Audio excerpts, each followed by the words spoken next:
Hi, welcome to the latest in our series of webinars that we're making to explain more about our Employers Against Abuse programme.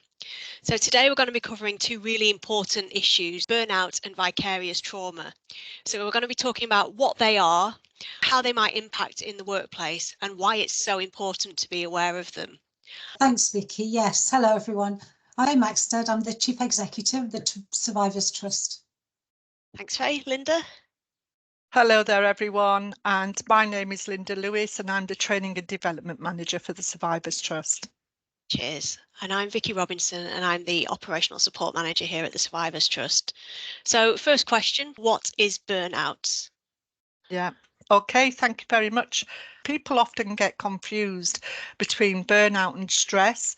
There was a very interesting survey carried out and published in January of this year by the Mental Health UK organisation. They found that 9 out of 10 adults have experienced high or extreme stress during the past year. And that 1 in 5 workers, or in other words, 20% of the UK workforce, needed to take time off work due to poor mental health caused by pressure or stress. The majority of adults, they feel quite confident in managing their stress and pressure levels. They recognise it's part of life, dealing with stress. But where it becomes more complicated is when that stress, which is only meant to be short term, becomes a long term aspect of their job, where they feel there's no way out and that they're going to be dealing with this day in, day out. And that's when it starts to become what we know as burnout. So I'll take us on to the next slide and let's have a look more in depth about what burnout is. I think some stress is positive. It gets things going. It motivates you. The adrenaline gets going and you think, yeah, that pushed me through to get it done. But actually, if you're doing that constantly, it's a drain on the body and it's quite insidious. It sort of chips away your general feeling of well-being. So you don't quite enjoy things in the same way that you should do. Yeah, all these years that we work, of course, people are going to be affected or impacted by burnout. And it's about how we manage that, isn't it? And how do we come back from that? By not having things in place to support staff who are struggling with burnout can lead to ongoing and quite serious problems for some people, because it will impact their mental health, and over time that can deteriorate quite significantly. Burnout now has been recognised by the World Health Organization as an occupational phenomenon and defined as a syndrome now resulting from chronic workplace stress that has not been successfully managed. When it moves into burnout, it is characterised by 3 dimensions. The first one is about the feeling of energy depletion or exhaustion. And this is where we feel that we literally have no more to give. The second element is that increased distance from our job as well, where we start to feel quite negative and be quite cynical about our role, our job, other people working around us. And that way we start having very negative attitudes towards our work, which kind of creates this sense of dissociation from our work as well, and all our co-workers around us. And then the third one is the reduced professional efficacy. So the reduced professional efficacy is really about our effectiveness in our role. We are not producing as much as we would normally produce when we're well. So it is quite important, and employers need to be aware of that. So on this point then, I'm going to take us on to that next slide now with some ideas around the signs and symptoms of burnout. Thanks, Linda. Generally, burnout impacts on all aspects of someone's well-being. So their emotional health, their physical health and their psychological health. Linda's already mentioned the physical exhaustion aspect of burnout, but also shortness of breath and headaches, we're familiar with the sort of stress headaches. Also about feeling of powerlessness, of being stuck in a situation that you can't get out of. And, you know, that loss of enthusiasm for the work, not really enjoying what you're doing. And obviously that translates then into poor performance at work, low job satisfaction. It starts to impact on the whole team. That negativity and that sense of hopelessness around the work can slowly transmit itself to other people too. The symptoms creep in over time to an extent where, you know, you start to live with them and start to almost accept that this is how you feel about work and about yourself and what you're doing. But then it does start to then impact on absenteeism from work, for example. Not feeling as well as you should, as happy as you should, not making the most of your life. And because of that physical exhaustion and the depression, it almost stops you from thinking of what the solutions are. So you are so caught up in this low mood and this feeling of helplessness that it feels like there isn't anything you can do. But of course there absolutely are. And burnout is not something that you have to be stuck in and have to stay with. So I suppose then let's have a look then, see what tips are available for managing burnout. I think some of the symptoms, the signs of burnout can impact into our personal life as well, can't they? Oh yeah. So they're starting at work, but once you're getting home and you can't switch off, or I don't know, finding yourself shouting at your dog or snapping at your partner, you know, that can be signs of burnout as well. And I just thought I'd mention that from the point of view of spotting the signs in yourself as well. Rather than, you know, us just spotting the signs in our colleagues. And in fact, sometimes, Vicky, that's a really good point that you raised there. People have often said when it comes to stress and burnout, it's usually family members that notice it first before colleagues, especially if all colleagues are feeling a sense of pressure anyway, and not recognizing that for some people, they're not coping with that stress, that level of pressure. So usually family members might pick up on it, or good friends. There's a bullet point on there, a reminder to take annual leave and to rest and refocus. And, you know, if someone is feeling burnt out, if they're feeling a lot of pressure at work, there might be a tendency not to take annual leave. That's taking someone away from their family and away from their friendship groups. So really important to be thinking about the practical things there as well. And I think there is a lot that employers can do really to support their workforce and their employees to be thinking about their own health and well-being. And in, you know, in smaller organizations, it might be less easy to organize that, but certainly, you know, there are things that all employers can do to encourage people to think about their wider working lives and their wider well-being. The support of friends and family is crucial, and to have outside interests to work, I think, is essential in order to keep yourself grounded in the real world. You know, your work might be really important, however, you still live in the real world and need that connection to the things in life that you enjoy, whether it's being with your family or whether it's particular hobbies or pastimes that you have, finding those things that will make a difference for you. And one of the things that I think is really useful to do is to think about the kind of impact that you're experiencing from burnout. If what you're experiencing is, you know, a feeling of anxiety, then to find an activity which is calming and soothing. If you're experiencing an exhaustion or feeling tired, the odd thing is going for a walk will help with that. They do say that walking for an hour in the countryside is as good as an hour's therapy.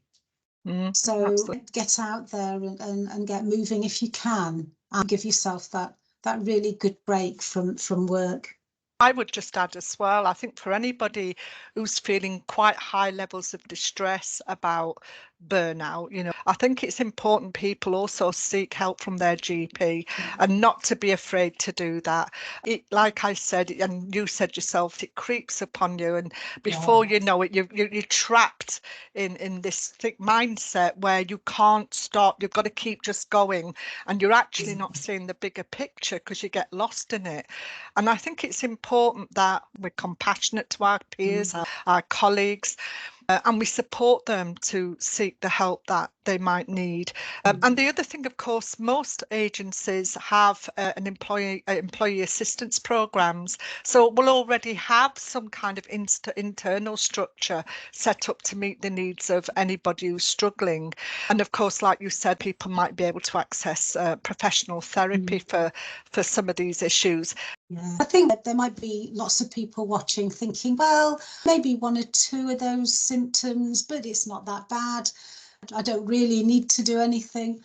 What I would say is build the nurturing elements of your life and the joyful elements of your life before you start to experience any symptoms. Do it while you're feeling good and keep feeling good. I think along those lines as well, normalise as a line manager being proactive and checking in, make checking in with someone's emotional well-being part of the line management process. So it's not something you're springing on someone and they might feel defensive or not know how to answer. They'll know that next time they meet you, you're going to be asking that question again. So it's normal. They'll feel more comfortable talking about it. That's such a good point, Vicky. Just lastly on this subject, I think it's also about people implementing boundaries about their work and their home life. And sometimes you get lost in it. It's important you remind yourself. I always say, well, what's the worst thing that could happen? So we put things in perspective, though, about life, don't we? And we need to sometimes remind ourselves we must implement boundaries. So when you've done your job and you've done the very best you can do, it's about recognising it's time to stop, and it's time to remove the kind of mantle of weight around your shoulders and change the mood and your emotions back to your private life, back to having time with friends and family. I like that thing that people have started to put on their email signatures now, where it says something to the effect of, just because I'm sending this at a weird time that works for me, I do not expect you to reply. You'll get an email at 11 o'clock or something, but it's that acknowledging that, I work weird hours. I don't expect you to do so at all. I like that because it recognises that people have different working styles and patterns. But to not expect someone to instantly reply at 5 o'clock in the morning. When they're doing the safety mechanisms on an aeroplane, and they talk about putting your own oxygen mask on first before you help anyone else. That's the same for looking after yourself here. If you don't look after yourself, you can't look after other people. Yeah, wise words. Thanks, Faye. So let's now move on to the issue of vicarious trauma. In terms of vicarious trauma, it refers to the negative emotions that staff, employees can feel when they've been exposed to supporting others, whether it's their peers or clients or patients. It's when you're being exposed to that and there is a counter-transference going on. So the most common forms of vicarious trauma are often seen in those first responders, such as medical practitioners, paramedics, A&E staff, police officers on the front line, and so on, counsellors listening in therapy to people's trauma. You can see on there, we've got more details around vicarious trauma.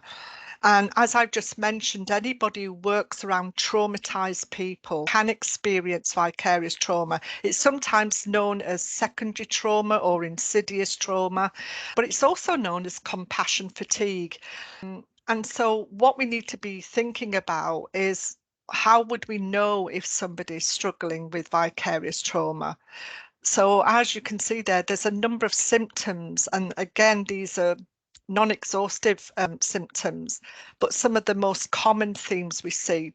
And that is symptoms of isolation or social isolation. They might actually be quite withdrawn from their colleagues as well.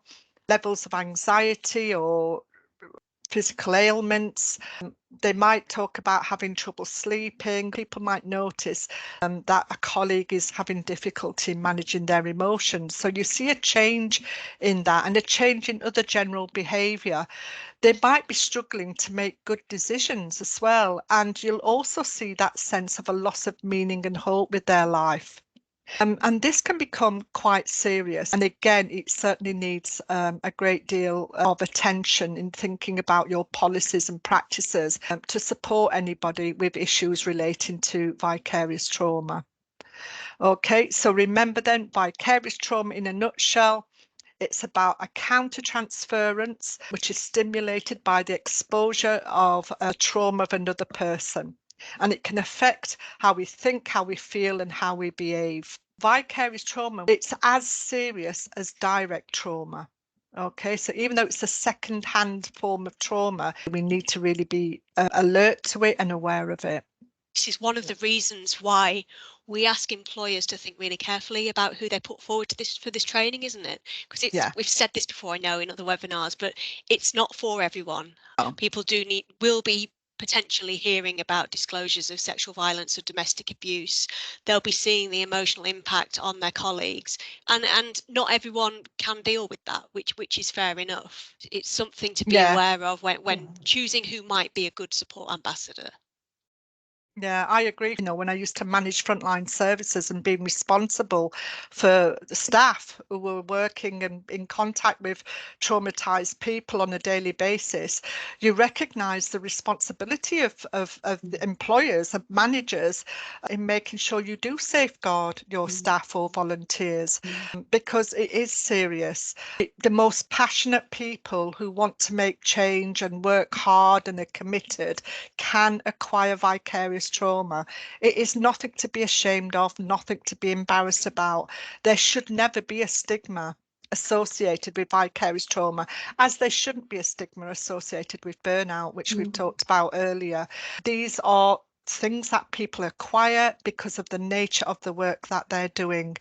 I think a lot of the symptoms of vicarious trauma are very similar to the symptoms of burnout, but they're exaggerated.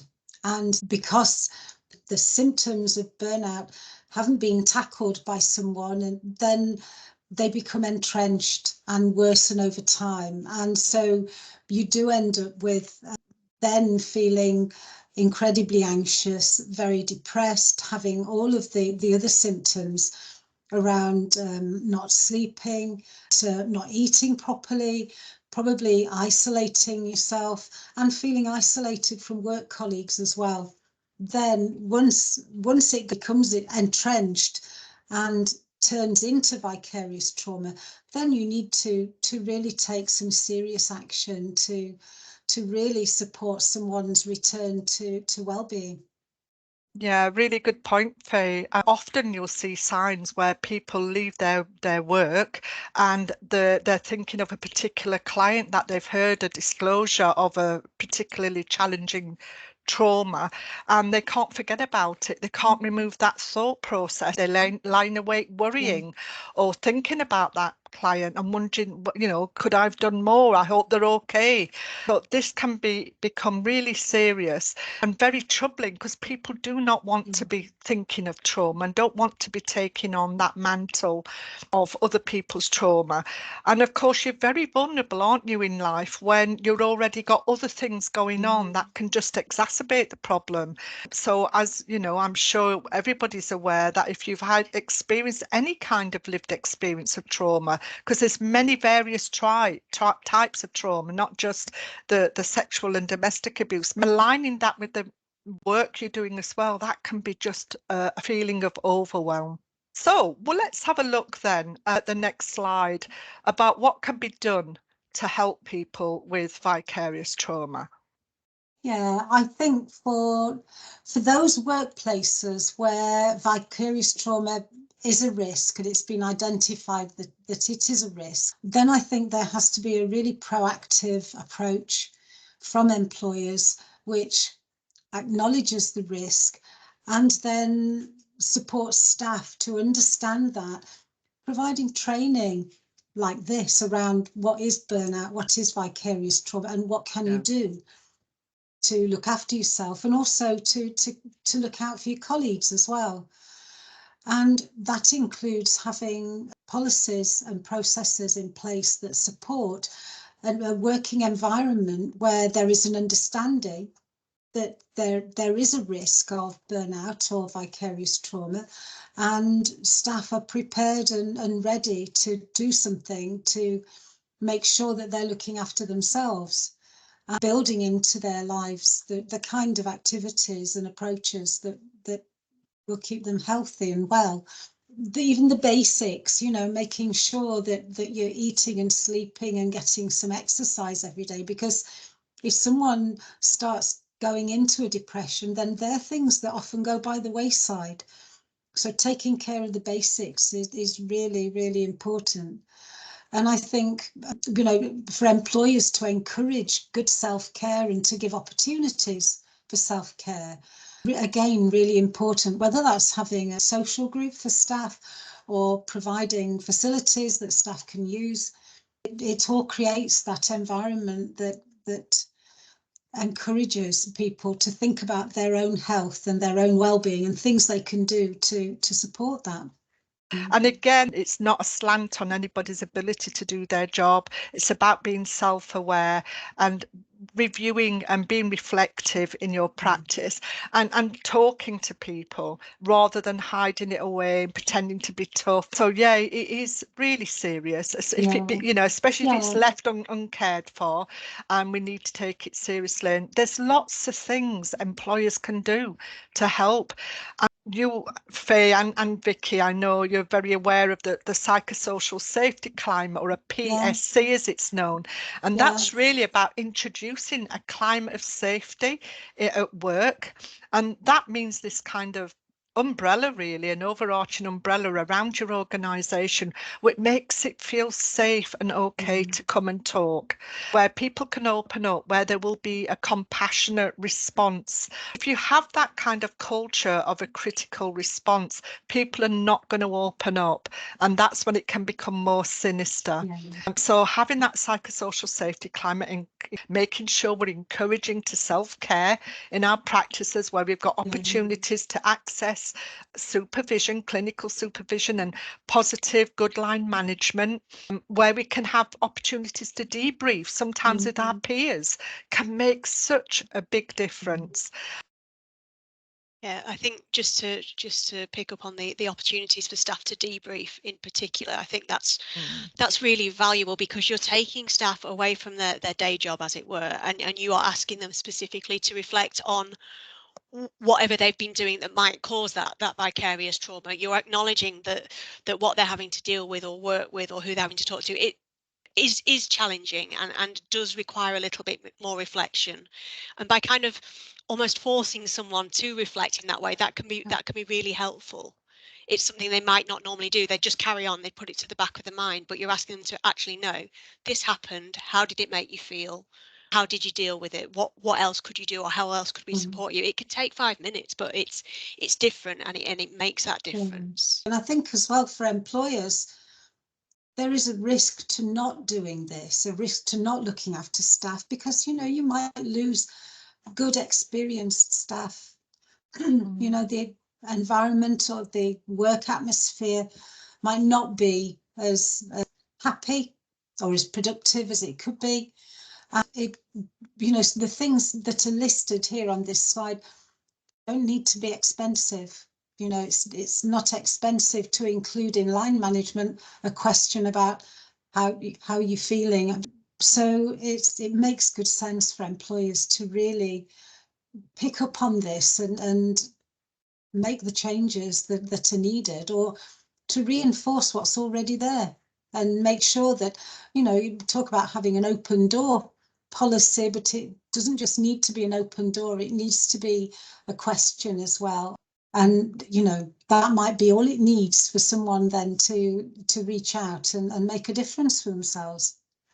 The other thing I would say with vicarious trauma, you could lose some of your most experienced staff who have got years behind us, solid years of hard work and motivation, just by the fact that they could acquire this condition, feel unsupported and feel they've got no option but to leave. And I just think that's such a shame, because it doesn't need to be a negative outcome from this. People can get better, people can be well, and, you know, obviously have their strategies to deal with it and know how to come back and be ready to help again do in their work. Right, we'll finish off just by looking at where you can get more information around any elements we've talked about, because a lot of this burnout, vicarious trauma is very much surrounding mental health, mental well-being. We do have a website, tstresources.org. And if you look on there, there's a whole range, a wealth of information about support. There's videos, there's practical tips, self-help resources. And of course, anybody who's listening today and feeling impacted directly, there are agencies out there that can support, agencies like Samaritans, Mind as well. So do visit their websites, do call them if you feel they can be of support. Sometimes when you talk about self-care, I think people think, well, what is that? And I would just say it's whatever makes you happy. Find something that makes you happy, and that will really support you. Lovely. Thanks for that point, Faye.